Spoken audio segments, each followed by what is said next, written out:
یہ ماشاءاللہ پمپ ہے، یہ پمپ پہ مسجد بنائی ہے ماشاءاللہ۔ اللہ پاک منظور قبول فرمائے، اللہ پاک جن کو قبول فرماتے ہیں، جن کا پیسہ وہ اچھے کاموں پہ خرچ ہوتا ہے ماشاءاللہ۔ ایسے پمپ بھی ہیں جو بڑے بڑے نام ہیں لیکن مسجدیں غیر آباد پڑی ہیں۔ اللہ پاک جزائے خیر عطا فرمائے۔ ایک شیخ صاحب ہیں، بہت خرچ کیا ہے، اعلیٰ خرچ کیا ہے ماشاءاللہ۔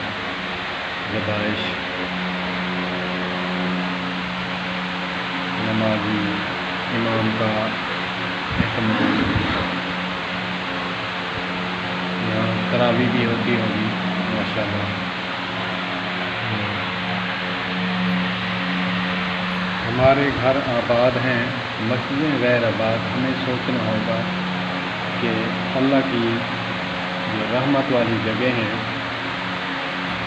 یہ قیامت تک کے لیے ان پر آسمان تک سایہ ہے۔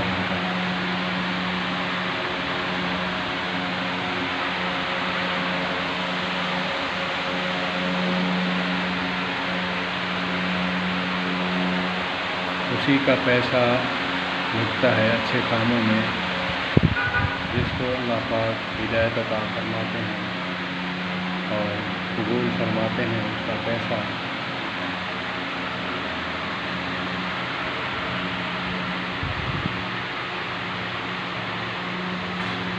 اللہ پاک ہمیں بھی مسجدوں کو آباد کرنے کی توفیق عطا فرمائے۔ مسجدیں تو بن جاتی ہیں، آباد ہم نے کرنا ہے۔ فرشتے نہیں اتریں گے آسمان سے، آباد ہم کریں گے۔ پڑوسی، دکاندار، عملہ، جو پمپس کا عملہ ہے وہ آباد کریں گے۔ من بنى لله مسجدا بنى الله له بيتا في الجنة او كما قال صلی اللہ تبارک و تعالی علیہ وآلہ وسلم۔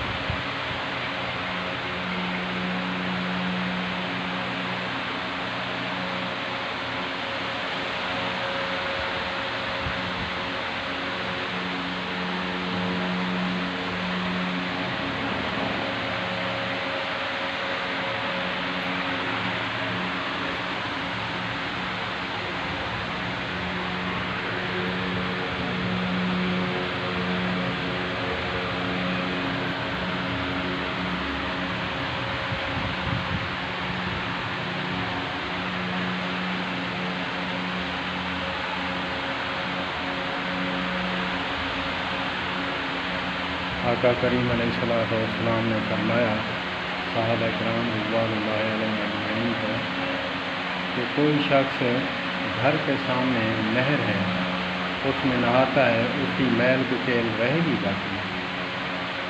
تو صحابہ کرام رضوان اللہ علیہم اجمعین نے فرمایا، عرض کی یا رسول اللہ فدا کا بھی صلی اللہ علیہ وآلہ وسلم، نہیں یا رسول اللہ۔ تو سرکار فرماتے ہیں کہ جو شخص 5 دفعہ وضو کرتا ہے تو اس کے گناہ باقی رہیں گے۔ تو اسی لیے ہمیں چاہیے کہ ہم باجماعت نماز ادا کریں اور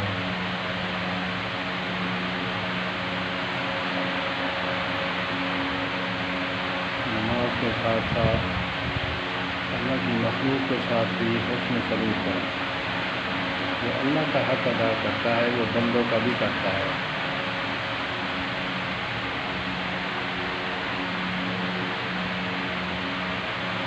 السلام علیکم۔